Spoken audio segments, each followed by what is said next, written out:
Le métier de producteur est un des pires métiers au monde. Je déconseille à tout le monde de le devenir. Bon.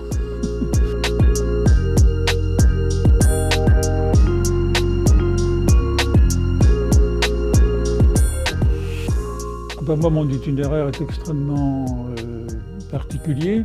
Donc, je suis fils de petits agriculteurs du nord de la Manche. Il se trouve qu'après mon service militaire, j'ai trouvé un emploi à proximité de Caen. Et puis, j'ai été amené à trouver un appartement à Hérouville, celui où nous sommes. L'immeuble a été construit en 1969, donc c'était l'un des premiers, en tout cas, du Grand Parc. Quand je suis arrivé à Caen, il y avait un organisme qui s'appelait le Théâtre Maison de la Culture, animé par Jo Tréhard, qui a été une chose absolument exceptionnelle, c'est-à-dire que d'un seul coup, à Caen, il y avait une ouverture culturelle absolument fantastique. Et puis le TMC a fermé, et du coup, moi j'ai essayé de me rapprocher d'une autre maison, et cette autre maison, c'était le Cinéma Luxe, qui démarrait à l'époque. Et puis le luxe a pris une dimension par sa programmation, par ses animations, et on a poussé le luxe à devenir aussi un lieu de création. Et c'est moi qui ai été désigné pour prendre en charge ce lieu de création en privilégiant la production. Et lorsque ce centre a disparu, je suis resté tout naturellement producteur.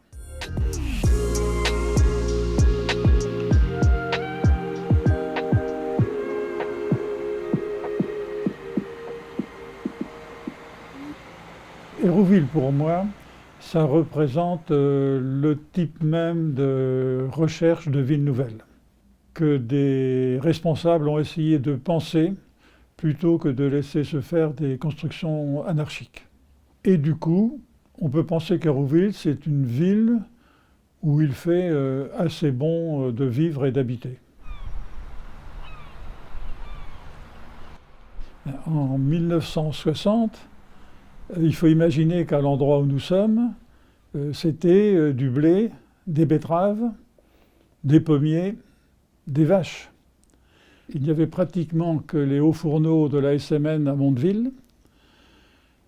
En 70, il y avait Citroën, Saviem, Moulinex, Blaupunkt, Radiotechnique, Gégère, et j'en oublie un certain nombre. Le maire de Caen était assez hostile déjà à l'industrialisation et a fortiori à la construction de nouveaux quartiers. Il s'appelait Jean-Marie Louvel et il ne voulait pas, selon son expression, se faire enzuper. En face, il y avait ce qu'on appelait à l'époque le sous-préfet de région. Lui, au contraire, voulait l'industrialisation et voulait que les ouvriers et leurs familles soient logés décemment. Donc il s'est battu pour que quelque chose de nouveau puisse se faire. Il ne pouvait pas le faire à Caen, puisque le maire s'y opposait. C'était une querelle très vive entre les deux hommes, et il a choisi Hérouville.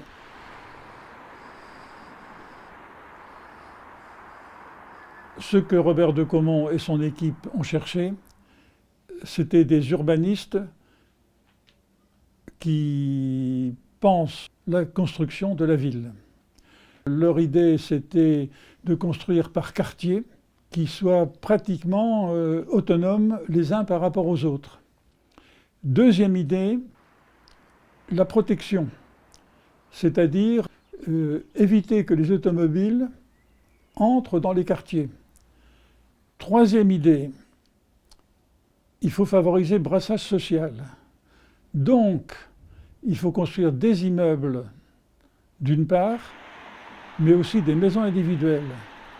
Ça veut dire que les enfants, par exemple, joueront ensemble, iront ensemble à l'école, et donc on n'aura pas la séparation par classe sociale qu'on peut rencontrer dans d'autres villes.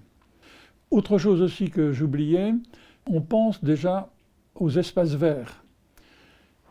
c'est plus agréable de vivre entouré d'arbres qu'entouré de béton.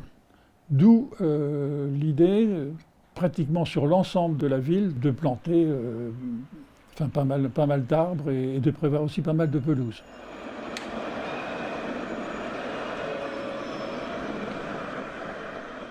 L'idée de départ d'Hérouville, c'était il ne faut pas que ce soit seulement une ville dortoir, il faut que ce soit une ville qui retienne ses habitants, parce qu'elle a des choses attractives pour eux, et même éventuellement qui fasse venir des personnes de l'extérieur, hein, qui a un rayonnement à l'extérieur.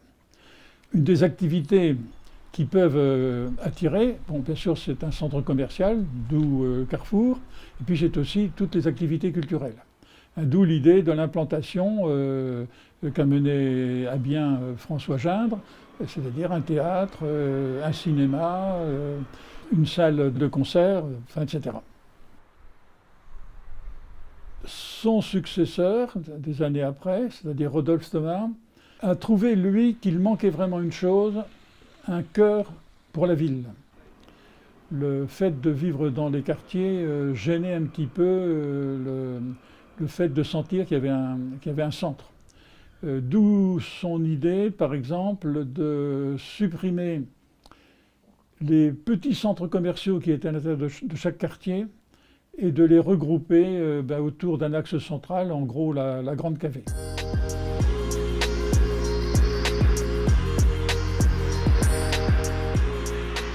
Il se trouve qu'Hérouville, c'est probablement une des villes de France où il y a un maximum de nationalités représentées. Le calcul qui avait été fait, c'était de multiplier des associations qui permettent à toutes ces communautés non seulement de coexister, de cohabiter, mais même de se rencontrer, de faire des choses ensemble et donc de s'apporter, de s'enrichir mutuellement. Et là, c'est assez étonnant la réussite qui s'est produite. Il y a des manifestations du type la fête des communautés qui sont des choses extrêmement positives.